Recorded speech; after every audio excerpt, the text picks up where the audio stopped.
Hey, Mr. Luang. So this is going to be the FRQ number 3.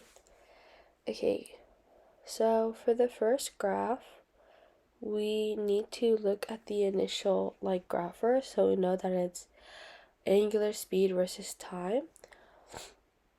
So for the first graph, it's going to be L versus time, which is essentially just angular momentum versus time, and we know that angular momentum is the inertia times the angular speed. And since we know that inertia is a constant, the graph of angular speed versus time is essentially going to look the same as the graph that's given to us, because it's not going to do anything to the shape. It's literally just going to shift it, if anything. And then for the next graph, what I'm looking at is where the graph kind of stops increasing, but that doesn't matter for torque. I just wanted to point that out.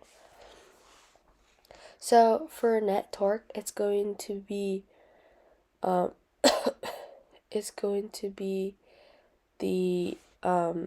net torque is going to be I times angular acceleration, or F perpendicular R.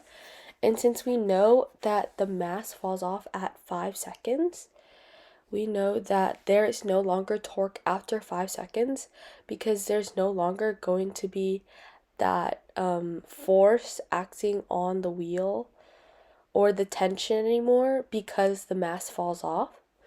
So we see that I drew the line to 5 seconds specifically just to show that there's no more torque after that. And then for this one, it's going to be the K versus T graph.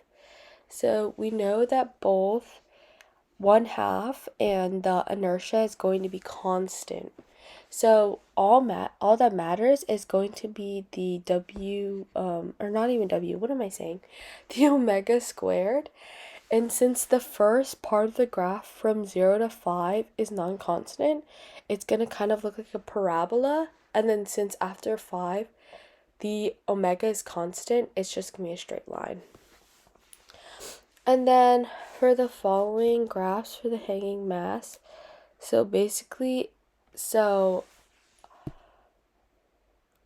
the p-value, or p is the I'm so sorry. Anyways, p is going to be linear momentum.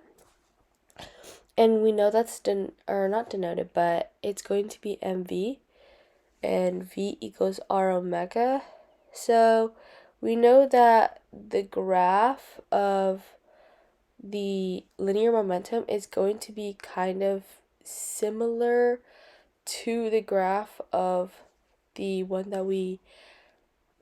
that's given to us, the angular momentum of the system. And then for potential energy, we know that the mass is falling down, but not at a constant rate. It's falling down faster and faster. So we see that it's kind of like a parabola shape for MGH. And then at some point after it falls off of the if it falls off of the wheel, it's going to hit the ground. So I didn't necessarily put it equal to 0 just because we don't know that time, but you could see that the graph is approaching 0. So yeah. And then for the K graph, we always know that K is going to be essentially the opposite of U. So I was trying to shift the graph there, but it really didn't work. But K is essentially going to be the opposite of U, because all potential energy is converted into kinetic energy. So we see that it's basically the same thing. It's just flipped. So it's going to be the positive parabola basically, because it has the V squared. And then we see that K versus V is kind of like the graph that we had earlier, because like the slope is going to be K over V, and then the slope is essentially going to be just V. All right. And then for part C, what I'm going to start off with is the conversion. So we know that there's 16 spokes in one wheel. So that's going to be 1 revolution and then 2 pi rads. And then we're basically looking for the angular velocity or the angular speed at the 5 seconds. So we see that it's going to be 10. So what I'm going to do here is I'm going to get the angular velocity, and then I'm going to multiply it by the conversion that I did earlier. So when you multiply all of them out, you're going to simplify it out to 3.9 rads per second. And then for the next part, we are going to look at the angular acceleration. So we know that the derivative of angular velocity versus time is angular acceleration, and the derivative is the slope of the tangent line. So that's why I counted the spots to show that angular acceleration is 2 spokes per second squared. And then I did the conversion, like 0.79 for the angular acceleration, and then we do the linear acceleration equals angular acceleration times radius. That's going to get you 0.24 meters per second squared. And then for the next part of the FRQ, we're going to set up net force, and we're also going to acknowledge the torque. So what we do is we do the 0.05 times 10^8 equals, or minus tension equals 0.05 times 0.24, and then we get tension is equal to 0.48 newtons. For the next part, we set up net torque, and then that's going to equal to the force that's perpendicular times the radius, and we set that up and we find that net torque is going to be 0.14 newton times meters. For the inertia of the system, you're going to do inertia system times angular acceleration equals net torque. And then we set that up and we find that I of the system is equal to 0.18 kilograms per meter squared. Or not per meter squared, but times meter squared. For this next part, we do the I of the system. So we know that a hoop, or I guess you could say like the hoop part of the wheel, is going to be mr squared.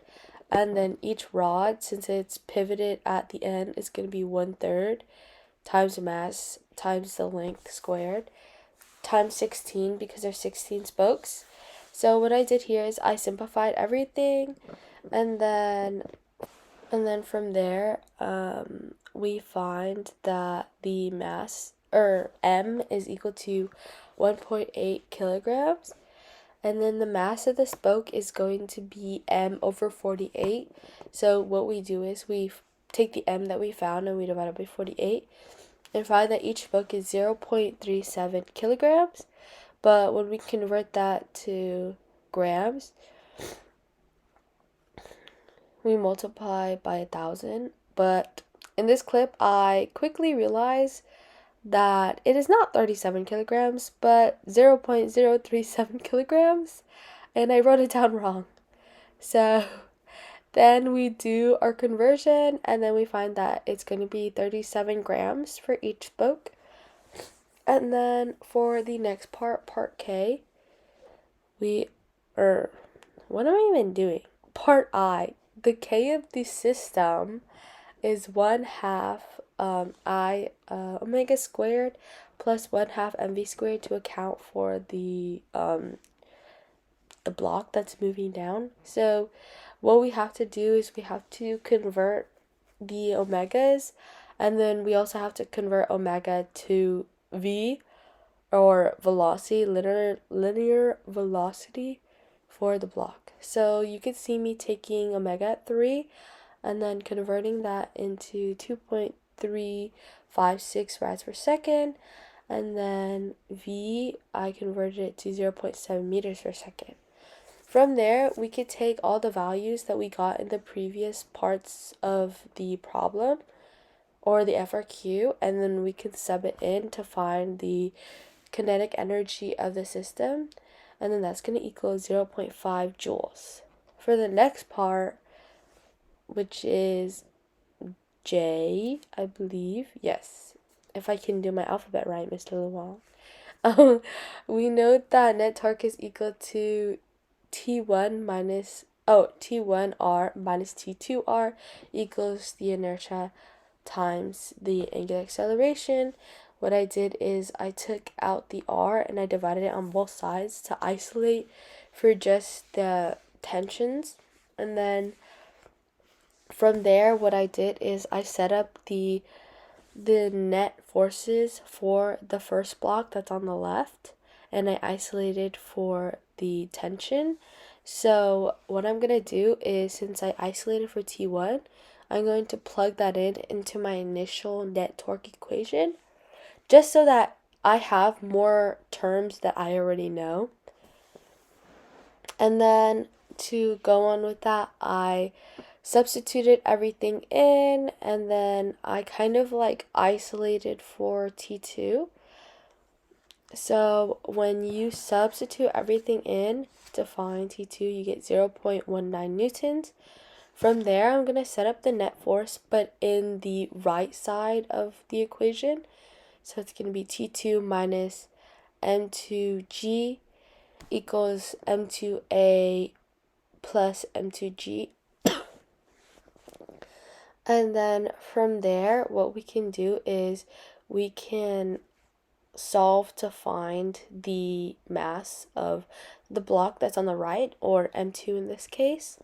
So what I did is I substituted in all the known variables, and then you kind of just isolate for the M2, which is 0.019 kilograms, and then you convert, which is 19 grams. So for part K, we see that, what am I struggling on? We see that the tension times R equals inertia times angular acceleration, but that's only for the first case. For the second case, we see that T1 times R minus T2 times R equals IA. And since both have the same angular acceleration, we can see that for the first problem, there's no opposing force. For the second one, is an opposing force. So to get to the same angular acceleration or the same torque, you have to have a bigger T1, just logically.